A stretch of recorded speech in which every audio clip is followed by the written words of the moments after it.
Okay, welcome back to another episode of Cooking with Mr. Dan. As you guys know, I made those turkey meatballs the other day. They still are delicious. They're over the top. You guys need to try that recipe. But anyway, today, because I got some leftover shells from my stuffed shell, my French onion stuffed shells, I'm going to make a sauce. It's going to be a different kind. It's not a different kind of sauce. It's not in the jar. I'm going to make it from the can, but it's like Rao's tomato sauce, you know? Spaghetti sauce, spaghetti gravy, whatever you want to call it. You know, like Rao's is like the #1 spaghetti sauce out there. New York restaurant, big name, blah, blah, blah. So I'm going to show you kind of like a knockoff recipe here, close to what they do. So instead of paying $7, $8, $9, $11 a jar of their sauce, you can get whole peeled tomatoes for like $1, maybe $2. And then the rest of the ingredients is a pinch of this, a pinch of that. It's El Cheapo, but it tastes really good. So without further ado, let's get to it.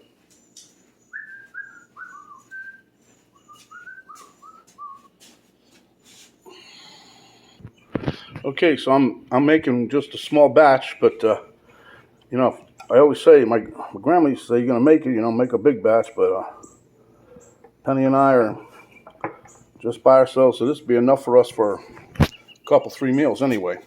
Anyhow, this is my coffee. Let's move that out of the way. We're going to use some minced garlic, some salt and pepper. This here is a jar of whole peeled tomatoes, Roma tomatoes from Sprouts. That's a good tomato. You can get San Marzano. If you guys wanted to get a high quality tomato, you can get the San Marzanos. They're supposed to be good, but they're going to be $3 or $4 a can. So it's up to you. Got some oregano here, basil, some olive oil, which is there, diced up an onion, and it looks like a lot. It's a half of an onion, but it wasn't that big to begin with. But Penny likes a lot of onions, so we're going to put extra onion in there. And I got some carrots sliced up. These are 2 baby carrots. The reason I did those, years ago, I made sauce, and somebody gave me this tip of throwing in some carrot. So you throw the carrot in there, and it helps balance out the acidity from the tomatoes, and then you get the carrots. And don't worry about it. They sit at the bottom. I mean, if you don't like carrots, don't worry about it. If you like carrots, you can go fish one of them out. All right, let's get to it. Okay, so I already sprayed my pan. It's not really that hot yet, but I just want to make sure I sprayed the sides. Opened up my can of tomatoes, and I'm going to add another ingredient in here I didn't tell you guys about, but you don't have to. It's totally optional. Last minute decision by the command post back there in the back room. So, that being said, what we're going to do is we're going to take our onion and put that in there. This is like a half of a small onion, so well, it was a medium-sized onion. It wasn't a large, it wasn't really small. Now, some of these onions are going to dwindle down to nothing, so see, that's what I was going to try to do with the carrots. I've tried to do that numerous times, make them real small so that they dissolve when they're cooking, but it never seems to fail that no matter how many times I try to do that, I always seem to get little pieces of carrot still in what I was cooking. So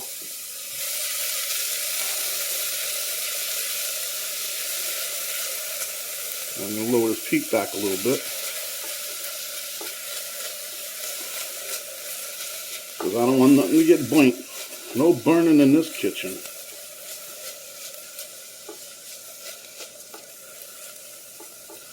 Now we're just going to cook these till they get a little bit soft, which they're kind of working on.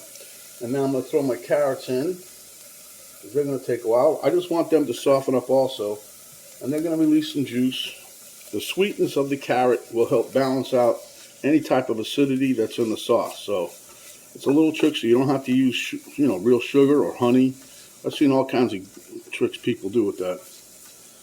But when I was a kid, my grandma used to put carrots in there, and then somebody told me about the carrot thing, and I said, I remember that. My grandma used to do that. Well, it works, they said. So I've done it before. I'm not going to say I can taste the difference, because I don't know. But I just do it out of habit now. Okay, so they're pretty, these onions are softened up a little bit. Cook them a few more seconds. This goes together pretty quick, guys. So the worst part of this, you're going to have to wait a little bit when you're cooking it. You got to cook it like 20-30 minutes to blend everything together flavor-wise.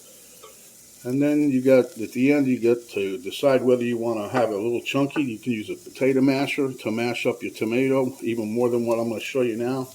Or what do you do like I do? I take an immersion blender, stick it in there. And it really zips everything up pretty good. Okay. So now what we're going to do is we're going to throw in a tablespoon or two of the garlic. Now, if you don't like that much garlic, don't put much in. If you like garlic, like we do, put in about two tablespoons. Not a lot. Trust me, if you guys remember watching that Emerald show, Emerald Lagasse, with him with his BAM and putting more, as soon as he said more garlic, everybody started going crazy in the audience, right? So, all right. I like the way this pan heated up. By the way, this is an emerald pan, if you guys could look at that. I've had these pans a long time.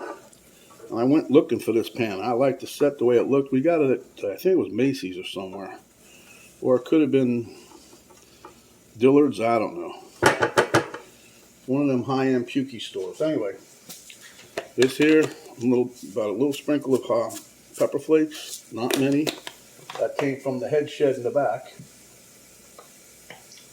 Now look, the rest of this is dried basil and dried oregano. We're going to get a teaspoon of each.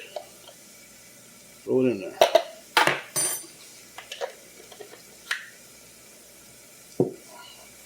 Teaspoon of oregano. Throw it in there. And then we're just going to stir that around. And once we get that to a little stirring, mix everything together. Oh boy, it's got a nice little aroma.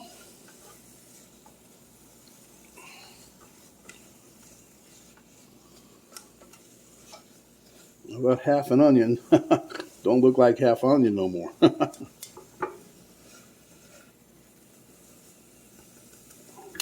Okay, we're going to toss in a little, they say a teaspoon. I'm just going to freehand it for right now.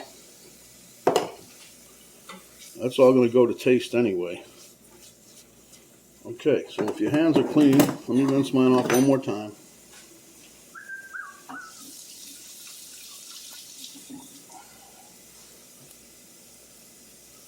Bring over your can of tomatoes, you see? You got your can of tomatoes. And pluck one out of the jar and squeeze it. Squeeze the life out of it. Just squeeze it, see? And you get another one, and you squeeze it. You're going to be putting it all in here anyway, so. And you just squeeze. Just keep squeezing. Like remember that, Mr. What was his name? Whipple? Oh, I just lost me a hunk of tomato.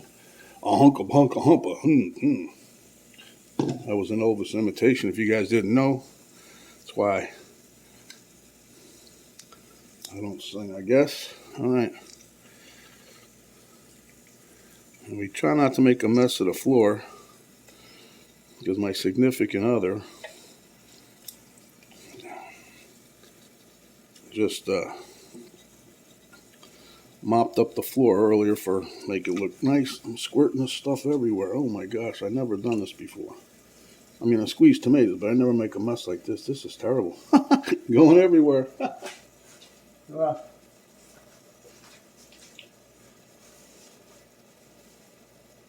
don't know my own tomato squeezing strength, do I?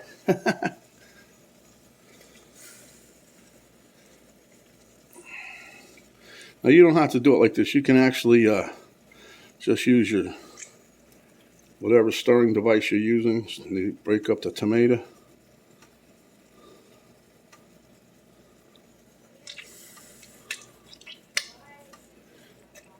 I just like feeling the tomato squish between my fingers. All right.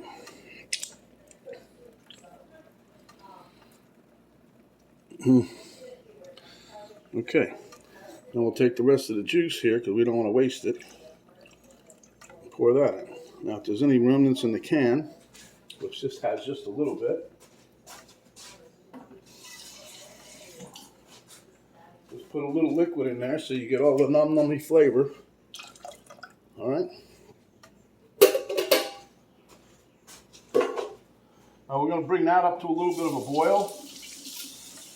Not that kind of boil, but you know.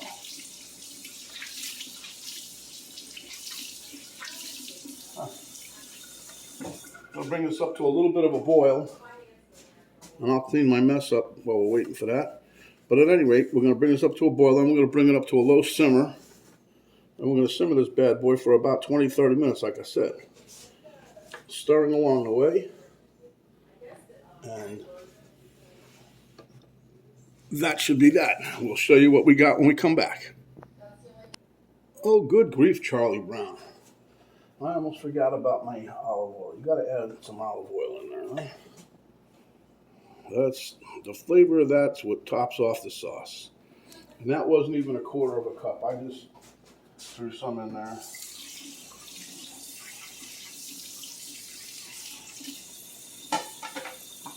And I try to do something like this, trying to get no points out of the deal, but it's like impossible. If you're going to do the real thing, I mean points, anybody knows the WW stuff, that's what I try to do for Miss Penny, my significant other. Like I said, she's doing really well with herself, so she walks every day. I make soup every, no, I'm only kidding. Oh well, it's all good. We'll be back. Okay, we're about 10 minutes in. I just turned it down because it was at a rumbling boil. Let it cook a little bit. Man, the aroma coming out of this is just spectacular. Anyway, as a general rule of thumb, what I do, this is just me, but I've had plenty of time making spaghetti sauce, trust me.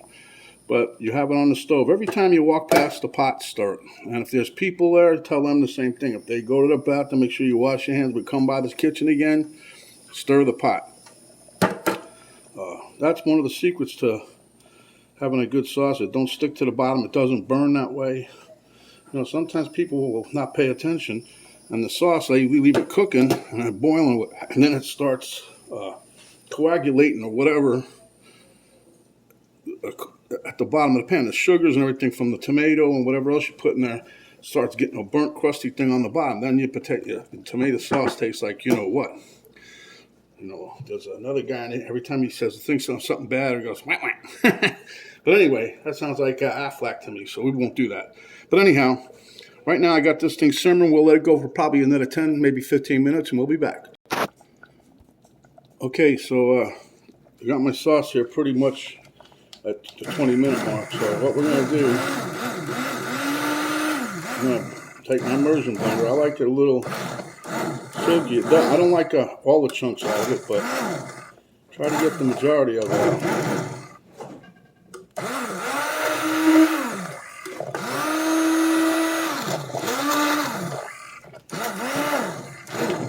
But the aroma of this soup is just, this tomato sauce is over the top. Now, if it's too wet, too watery, what you can always do, if you got a little tube or a can of tomato paste, just put that in there, and a little tablespoon or so, teaspoon, that'll tighten you right on up. That's a thickener, so. All right, so we're going to stir this around and see what we got. Oh yeah. And see, that carrot helped change the color a bit too. See, it's more of a, I don't know, like a gravy saucy thing. I don't know. I don't want to say orange because it's not really orange, but it's not bright red as it were. But yeah, we're over the top here. Wow. And I think it's the perfect thickness for right now. I'm not going to add nothing else to it. But we'll have a taste test. I'm going to get a couple of those meatballs out. And we'll put some sauce on there and let you know how we did. So,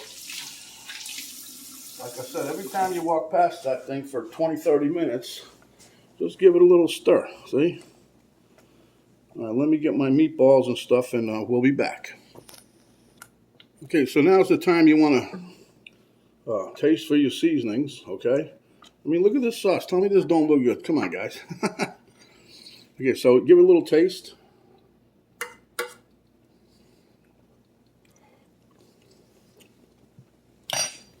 Now it needs a little more salt and pepper. Now you guys can spice this up any way you like. You can put whatever you want in there. It's your sauce. This is just a base sauce.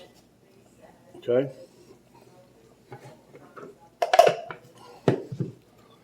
This is just to get you up and running. You can use it just the way it is. You're going to like it either way. I mean, but some people have their own flavor base, and they like to put other things in there. We used to buy sauce in a jar from the store and get it home. And then we end up adding all kinds of ingredients. Then I started thinking of making my own sauce. We used to make it all the time, but we made it out of like Walmart spaghetti sauce and tomato paste and onion and carrot. But it was always, to me, missing a little something. And I think this is it. I think the nice chunky tomato,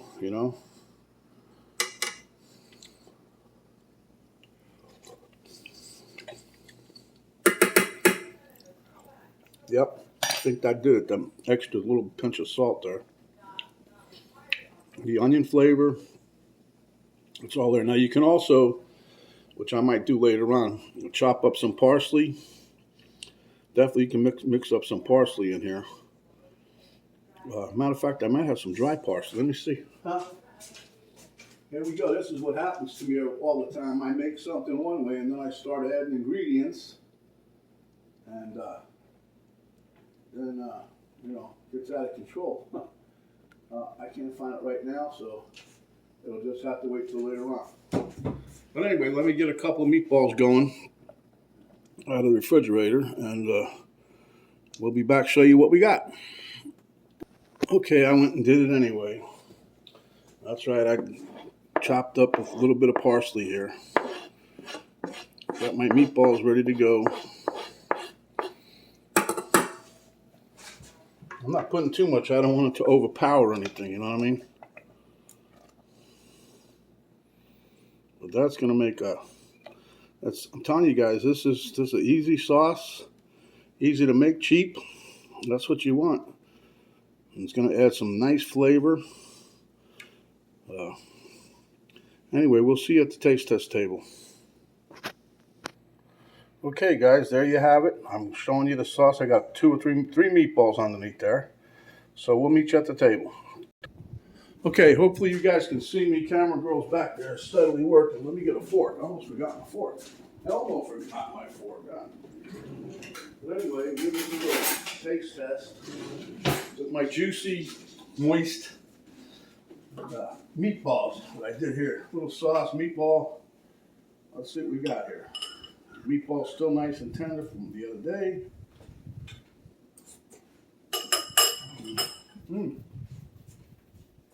Mamma mia, that's a good meatball with sauce. That's delicious. Penny's gonna like this tonight when we have dinner. I'm gonna use leftover when I made the stuffed shells. I don't want to throw those away, so.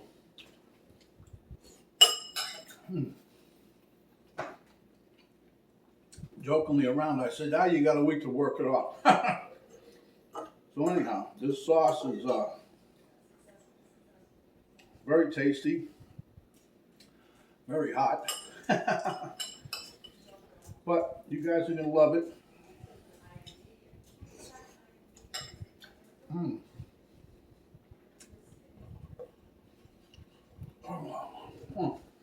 So,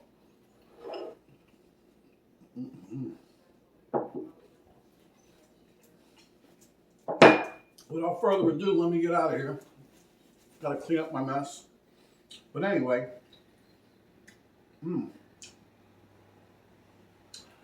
like the recipe, give us a thumbs up. Even if you don't give us a thumbs up, it helps, okay? Share with your friends, enemies, I don't care who, share it with somebody. I need some more viewers.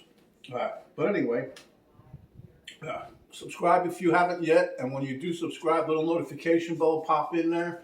You hit that, and it'll notify you each time that we come up with another video. And below the video, there's a little arrow box, little arrow down. Hit that, and the drop down box will come down. And I'll have a link to my Cooking with Mr. Dan Facebook page. It'll also have a link to my daughter's artwork site. And it'll also have the complete recipe, the ingredients, and what we did. Don't forget, every time you walk past the sauce pot, stir it. I don't care if you make this recipe or not. Always stir the sauce. The more you stir it, the better it is. Let it cook, it thickens up. It's better the next day or 2 days later. You put it in the freezer, take it out. It's also very good. So, this is Mr. Dan saying, stay hungry, my friends. And when you are, you come back. We'll give you another delicious spaghetti recipe just like this spaghetti sauce recipe. And until next time, my friends, stay safe and we'll see you then. This is Mr. Dan saying we are out.